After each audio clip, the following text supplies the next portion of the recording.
ओम शांति। अपने प्यारे मीठे बच्चों के प्रति बाप दादा का वरदान।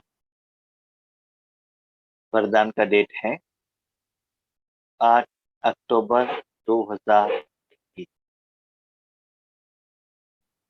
मनन शक्ति द्वारा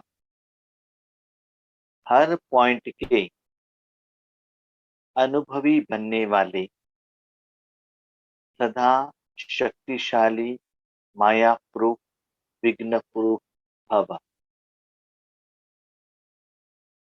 मनन शक्ति द्वारा हर पॉइंट के अनुभवी बनने वाले तथा शक्तिशाली माया प्रूफ विघ्न प्रूफ भव। तो लास्ट 2-3 दिन के वरदान को हम देखा जाए तो बाबा ने हमको ये समझाया था कि बच्चे, माया आपके ऊपर कैसे वार करता है, उससे बचने के लिए आपको कैसे देखना है। नेक्स्ट बाबा ने कहा, किसी ने आपके ऊपर निंदा की, गुस्सा किया, तो आपको अपना प्रोटेक्शन कैसे करना है। नेक्स्ट डे बाबा ने कहा, कर्म करते हुए भी कर्मातीत का अनुभव। अभी बाबा कहते हैं माया प्रूफ, माया आए ही नहीं, विघ्न आए ही नहीं, उसके लिए क्या करना। विघ्न या माया कैसे आता है, आने का चांस, डोर, रास्ता कहाँ से है, उसे कैसे बंद करना चाहिए, अपने को कैसे प्रोटेक्शन करना चाहिए, ये बाबा ने कहा। और आज के वरदान में बाबा ने कहा, बच्चे माया आई ही नहीं तो क्या करना। जैसे कि आपके घर का दीवार बहुत स्ट्रांग हो, आरसीसी बिल्डिंग हो, फुल कवर्ड हो, अपने शरीर रूपी साधन उसके बीच में हो, तो बाहर कुछ भी धूप हो, ठंडी हो, कुछ भी हो, उसका असर आपके ऊपर नहीं पड़ सकता है। इवन शरीर के लिए भी, जो भी आप भोजन खाते हो वो ठीक से हजम होता है, शक्ति होकर परिवर्तन होता है, रेसिस्टेंस पावर शरीर में आ जाता है, तो कोई बीमारी, वायरस, बैक्टीरिया आपको कुछ नहीं कर सकता है। हर रोज अच्छा विटामिन प्रोटीन वाला भोजन खाना चाहिए, और भोजन तो शरीर को ही खिलाना है, शरीर के साधन द्वारा, शरीर के साधन द्वारा बनाना चाहिए, और शरीर के साधन द्वारा ही वो भोजन पचन होना चाहिए। जितना शरीर को आप काम देते हो, उतना बहुत अच्छा डाइजेशन होकर, वो शक्ति होकर परिवर्तन होगा। वो शक्ति आपको डे टू डे काम करने के लिए भी सहयोग देगा, साथ में ये जो वायरस, बैक्टीरिया, अलग अलग बीमारी से भी आपको प्रोटेक्शन देगा। इसके बारे में तो आप अनुभवी हो, लेकिन माया कहाँ से आती है? माया ज्यादातर मन से आती है, मन के ऊपर वार करती है। तो मन को शक्ति चाहिए ना। तो जैसे अभी बाबा ने कहा, तन के लिए शक्ति चाहिए, तो तन को समय के अनुसार, उस समय में जो भी फ्रूट्स, वेजिटेबल्स जो मिलता है वो खाना पड़ता है। सभी टाइम पर सभी वेजिटेबल फ्रूट्स तो नहीं मिलता है ना, सीजन फ्रूट। तो समय के अनुसार आपको माया कैसे वार कर सकती है, कारण और निवारण एवरी डे बाबा मुरली द्वारा फूड देते हैं। लेकिन उस फूड को सिर्फ हम खाएंगे और अपने शरीर को, वैसे तो बाबा फूड मन को देता है, शरीर को आप ज्यादा एक्सरसाइज नहीं देंगे, स्थूल कर्म नहीं देंगे तो खाया हुआ फूड हजम नहीं होगा, शक्ति होकर परिवर्तन नहीं होगा। इसीलिए जो भी बाबा का मुरली का पॉइंट, मनन करो। मनन करो माना रिपीटेशन करना है क्या? दिन में 10 बार मुरली सुनो, पढ़ो, MP3 में एक बार, पिस्टॉप पॉइंट में एक दवा एक बार, खुद पढ़ना एक बार, नहीं तो लिखना, नहीं, उसको कहते रिपीटेशन करना। कमेंट्री करना भी मनन नहीं। समय के अनुसार हर वर्ड का मीनिंग बाबा अलग अलग देते हैं। विचार सागर मंथन अलग है। विचार सागर मंथन क्या है? एक वर्ड सेंटेंस को लेकर ये बाबा ने ये वर्ड यहाँ क्यों यूज किया, उसके प्रति चिंतन करना, चिंता अलग है। ठीक है। तो मनन क्या है?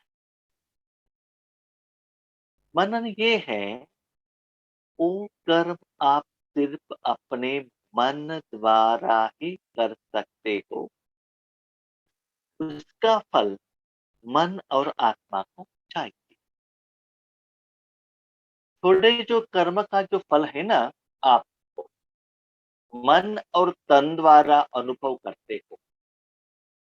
जो भी चीज में जो टेस्ट है, अपने शरीर का इंद्रिय जीव के ऊपर रखते हो, जीव अनुभव करेगा, लेकिन वहां मन बुद्धि रहना चाहिए। किसी का बात साउंड कान द्वारा अनुभव करते, कोई पिक्चर आंख द्वारा, स्मेल नाक द्वारा, स्पर्श का सुख चमड़ी से।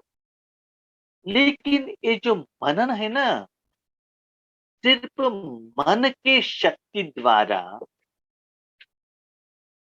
जो ज्ञान रूपी भोजन बाबा ने दिया है, उसे विधिवत योग में, विधान में परिवर्तन करके वो कर्म का फल मन एक्सेप्ट करना चाहिए।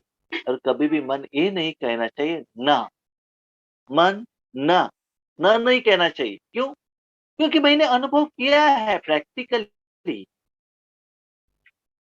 ज्ञान सुनने में समय में भी मैंने मन लगाया है, विधि के समय में भी मैंने मन लगाया है, विधान के समय में भी मन लगाया है, अनुभव भी मैंने ही किया है, मेरे मन द्वारा मैंने ही किया है।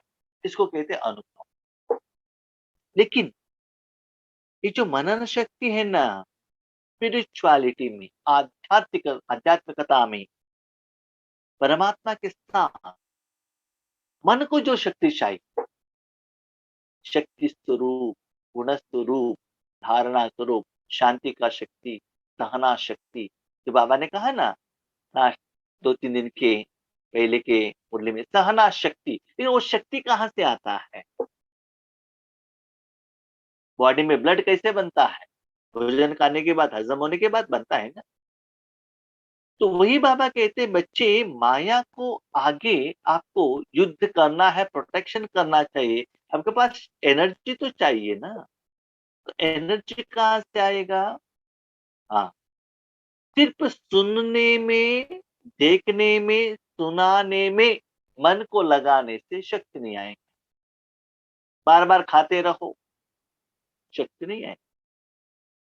आपने इस वरदान में ज्यादा अटेंशन रखा है, मन को इसमें रखो, बाबा के ज्ञान का हर पॉइंट के अनुभव, हर पॉइंट का अनुभव माना कर्म, पुरुषार्थ आपको करना पड़ेगा। आपके आगे कोई भाई बहन है या मम्मा बाबा है या पुरानी दादियों ने अपने अनुभव द्वारा कहा हुआ क्लास है, उससे अनुभव नहीं, नहीं, उनका भोजन खाना नहीं, वो ठीक है, उसका हेल्प ले लो, लेकिन आपको अपने मन को उस विधि में धारणा अप्लाई करना चाहिए। के बाद उसी मन द्वारा उस हर पॉइंट का अनुभव करना है, तो कर्म जरूर आपको करना पड़ेगा। जब ये आपके दिल में हर रोज ज्यादा होता ही जाएगा, तब वो जो शक्ति है ना, वो शक्ति आपको माया प्रूफ, विघ्न प्रूफ का काम करेगा। तो अपने मन को लौकिक कार्य में ऐसा क्यों, वैसा क्यों, ऐसा नहीं होना चाहिए था, वैसा नहीं होना चाहिए था, उनको तो ऐसा पाठ करना था, ये तो गलत है, राइट है, इसमें अपने मनन मत करना। मनन किसमें करना? ईश्वरीय कार्य, जिससे मन को कुछ मिले, मन को कुछ शक्ति मिले। इसलिए बाबा ने कहा मनन शक्ति, माना उस मन रूपी साधन को वो कर्म के फल से शक्ति मिलना चाहिए। बाहर से आप वेजिटेबल लेकर आ गए, पैसा देकर हाथों से कर्म किया, गैस स्टोव द्वारा भोजन बनाया, जीभ द्वारा भोजन खाया, लेकिन अंदर वो जाने के बाद, लीवर में, पेट में जाने के बाद, जब वहां जो प्रक्रिया चलता है, कर्म चलता है, उससे शक्ति बनता है और वही शक्ति शरीर को चलाता है। तो हर रोज शरीर के लिए शक्ति चाहिए ना। और आज जानते हो इस दुनिया में कितना बीमारी है, उसका प्रोटेक्शन भी चाहिए ना। तो वैसे ही हर रोज मन का शक्ति मन रूपी भोजन द्वारा उसको कार्य में लेने से और अनुभव करने से मिलता। तो मनन शक्ति द्वारा हर पॉइंट की अनुभव, बाबा का हर पॉइंट, इसलिए बाबा को कितना थैंक यू है। इस ये हमारा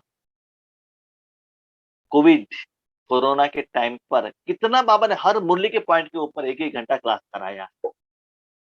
वो सभी क्लास आप सुनेंगे, उसके बाद मुरली सुनेंगे तो आपको पता चलता है।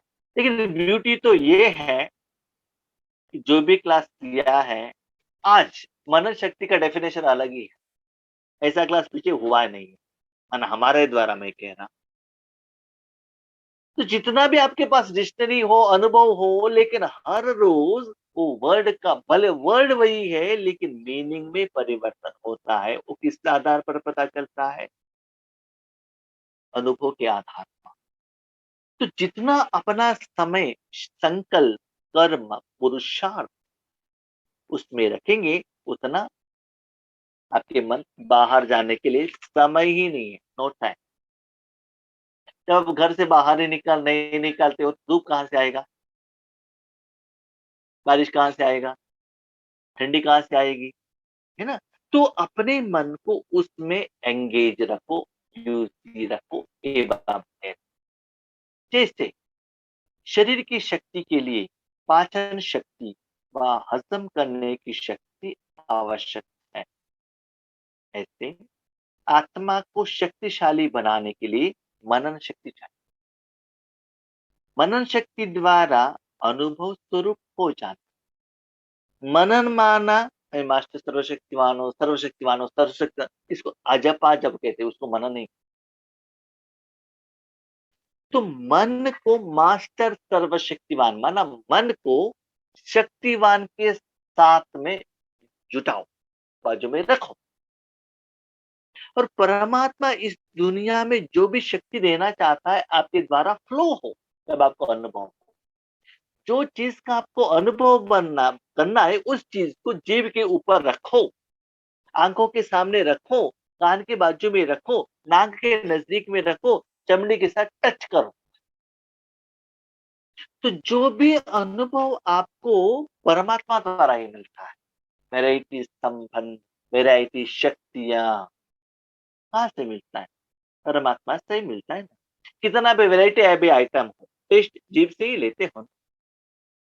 तो अलग अलग दिन में बाबा अलग अलग वैरायटी भोजन देता है, एक ही जैसा नहीं रहता। तो बाबा ने क्लियरली कहा सिर्फ ज्ञान सुनने से और सुनाने से इस शक्ति नहीं बनता है। वो सारे बहुत वैरायटी का भोजन खाते हैं लेकिन शक्ति नहीं बनता है। क्यों? शरीर को कुछ काम देते नहीं है। बाबा कहते हैं उनका पाचन शक्ति और हजम शक्ति स्ट्रांग नहीं रहती।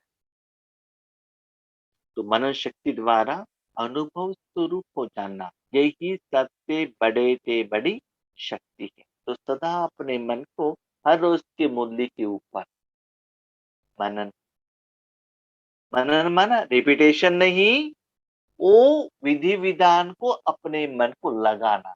तो बाबा कितना हमारे लिए हेल्पफुल है। कल क्या करना है आज ही बाबा वरदान में आपको एक्सप्लेनेशन देते हैं, कितना क्लियर। सिर्फ अपने मन को उस विधि में वहां लगाओ बस। ऐसे अनुभवी कभी धोखा नहीं खाता। क्यों? उनका ही कर्मों का फल उनके आगे है ना। उनको कौन कहाँ कैसे कब धोखा दे सकता है? और किसी का अनुभव उन्होंने नहीं सुना है, खुद का किया हुआ अनुभव। इसीलिए उन्होंने क्लास में ये कहा, इन्होंने क्लास में ये कहा, बाबा ने मुरली में अशरीरी के बारे में ये कहा, वो भाई ने ये कहा, नहीं। आपका अनुभव हर पॉइंट में क्या कहता है, आपका अनुभव क्या कहता है, उसको परिपक्व बनाओ, तब आपका मन हिलेगा नहीं। क्यों? क्योंकि आपने अपने मन द्वारा किया है ना, सुना हुआ नहीं, देखा हुआ नहीं, सिर्फ अपने मन द्वारा। क्योंकि जो स्पिरिचुअलिटी है ना, तो मन रूपी इंद्रिय द्वारा ही करना चाहिए, शरीर की इंद्रियों द्वारा नहीं। तो धोखा नहीं खा, सुनी सुनाई बातों में विचलित नहीं हो सकते, उनके अनुभव के आधार पर नहीं, आपके अनुभव के आधार। तो हम कहते हैं ज्ञानी नहीं, ज्ञान स्वरूप। हर पॉइंट का अनुभव करना है तो अपने मन को उस ज्ञान के विधि में लगाना है। जितना भी वैरायटी का भोजन है खुद बनाओ, सीखो, हर बात को सीखो। ठीक है? अनुभवी सदा संपन्न रहते हैं। अनुभवी जो रहते हैं ना, सदा संपन्न। फॉर एग्जाम्पल लीजिए, आप ड्राइविंग कर रहे हैं, चाहे टू व्हीलर या फोर व्हीलर, ठीक है? आपके बाजू में और कोई बैठा है, वो आपको डायरेक्शन देता है, यहाँ लेफ्ट ले लीजिए, यहाँ राइट ले लीजिए, तो आप उसके डायरेक्शन के अनुसार चलते हैं ना, तो आपको रास्ता याद नहीं रहता।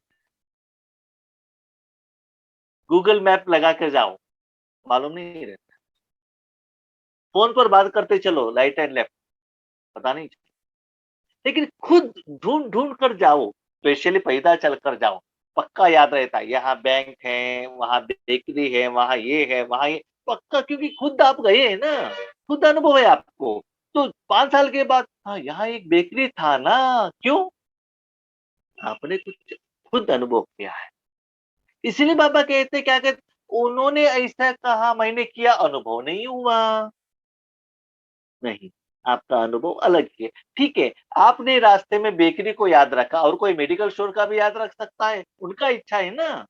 वहां तो बहुत को वेराइटीज है, तो मार्केटिंग तो कोई कुछ भी कर सकता है ना। इसीलिए खुद का अनुभवी बनो, तब आपको कोई धोखा नहीं दे सकता। तो बाबा कहते प्रैक्टिकली कर्म करो। ऐसा नहीं कि एवरीडे पहले दिन योगेश भाई कहते हैं ना, योगेश भाई द्वारा बाबा कहते हैं रात को नहीं मिला तो नेक्स्ट डे रिकॉर्डेड में मिल जाता है। नहीं, मिला तो भी नेक्स्ट डे आपको करना है। तब देखो मजा कितना अच्छा है। अनुभवी सदा संपन्न रहते हैं। क्यों? अनुभव का बात कहना है ना, नो प्रॉब्लम। कोई सोच कर, चिंतन करके, याद करके, कल्पना करके, रिपीटेशन करके करने का नहीं है। जो भी है मैंने जो किया है वो मैं कह रहा हूँ। चाहे आप सुनो या ना सुनो, राइट समझो रॉन्ग समझो, आपका मर्जी है, लेकिन मेरे लिए राइट है। तो भरे हुए रहते हो संपन्न, क्योंकि अनुभव होने के कारण उनके पास जो भी क्वेश्चन पूछो, वो क्वेश्चन का आंसर उनके पास परफेक्ट एक्यूरेट रहता है। इसलिए बाबा कहते हैं यहाँ कमी है बच्चे, क्या है? बच्चे सिर्फ आप सुन रहे हो और सुना रहे हो, अनुभव का कमी है। इसीलिए अनुभव जिनमें कमी है वहां माया अटैक करती है, विघ्न आ जाता है। जिनके पास अनुभव है उनके पास कोई नहीं आता। इसलिए बाबा कहते हैं, क्या कहते हैं लोग भी, old compounder is better than new doctor. Doctor के पास नॉलेज है, अनुभव कंपाउंडर के पास, वह सदा शक्तिशाली माया प्रूफ विघ्न प्रूफ बन जाते, क्योंकि वो विघ्न अनुभव करते करते करते करते वो क्या हो गया, पावरफुल हो गया। जैसे बहनों को सहन करते करते करते, जैसे कि घुटने का दर्द हो गया, होम्योपैथी ट्रीटमेंट किया, एलोपैथी किया और आयुर्वेदिक किया, मसाज के सब कुछ करने के बाद हाँ वो ऐसा ही रहता है। वो हम क्या करते हैं, उसको नेग्लेक्ट कर देते हैं, है ना। वो सहज हो जाता है, उसको क्या करना, फील करना, सहन करना। तो ऐसे ही बाबा कहते हैं सदा शक्तिशाली रहना है। देखो, शरीर के लिए भी दिन में 3 बार 4 बार 5 बार भोजन खिलाते हैं ना, खाते हैं ना, शरीर को एक्सरसाइज करते हैं ना, तभी तो शरीर अच्छा रहेगा। तो वैसे ही अपने मन को भी हर रोज बार बार बार बार ईश्वरीय ज्ञान का भोजन, किसी मनुष्य शास्त्राओं का नहीं, वेद शास्त्रों का नहीं, फिल्म का नहीं, सीरियल का नहीं, क्रिकेट का नहीं, कोरोना का नहीं, क्या देना है, मन को जो चाहिए वो भोजन। तब क्या होगा, मन स्ट्रांग होगा। कपड़ा सिलाई करेंगे तो शरीर को भोजन मिलेगा, अपने कपड़े को आयरन करेंगे तो शरीर साफ होगा, शरीर को स्नान कराएंगे तो कपड़ा क्लीन होगा, नहीं है ना। जिस साधन को जो ट्रीटमेंट देंगे वही साधन ठीक होगा। आज अपने मन को बाकी सभी साधन को ठीक करने के लिए यूज कर रहे हो, लेकिन मन को शक्तिशाली बनाने के लिए क्या कर रहे हो, ये बाबा का क्वेश्चन। मन और आत्मा स्ट्रांग करने के लिए क्या कर रहे हो, तो इसके लिए भी दिन में 2 समय दो। और मन का फूड कहां से ले लो, माँ से ही ले लो, बाप से ही ले लो, 5 स्टार होटल से ऑनलाइन पिज्जा नहीं लेना। स्लोगन, खुशी का खजाना सदा साथ रहे तो बाकी सब खजाने स्वतः आ जाए। जो भी कर्म करते हो आप खुश रहते हो, तो खुशी सभी गुणों का खान, बेसिक है, फाउंडेशन। खुशी जैसे खुराक नहीं। तो जितना आप खुश रहेंगे उतना सारा खजाना आ जाएगा। क्वेश्चन, खुशी कब होगा, खुशी कब होगा, जहां न कॉमा है, न क्वेश्चन मार्क, न कहीं एक्सक्लेमेटरी मार्क, न नींद, न चिंता, न चिंतन, न प्रॉब्लम, न समस्या है, न विघ्न, तभी तो खुशी मिलेगा। खुशी है इसका मतलब मैं खुश हूं माना, नो टेंशन। खुश हूं माना आपको कोई समस्या है नहीं। खुश हूं माना स्थूल रूप से नहीं, हाँ आज मुझे 1 करोड़ रुपए मिल गया, खुश। 5 साल के बाद वही 1 करोड़ चला गया तो खुशी चला गया, गायब। भाई जी आज इतना अच्छा क्लास किया, योगेश भाई खुश।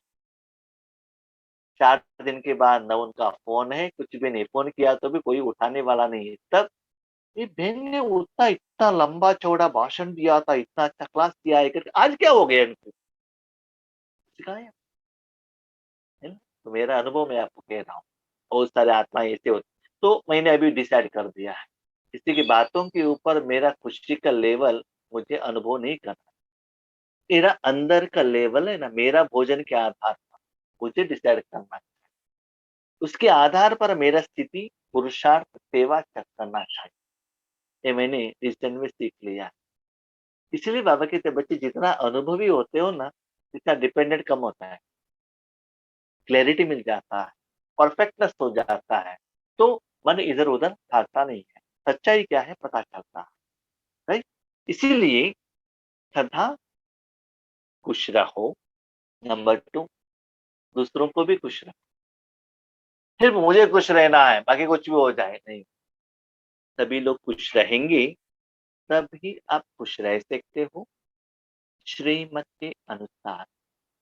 नियम के अनुसार, रूल्स एंड रेगुलेशन के अनुसार आपको भी खुश रहना है, दूसरों को भी खुश रखना है। ठीक है? अच्छा, ओम शांति। Thank you.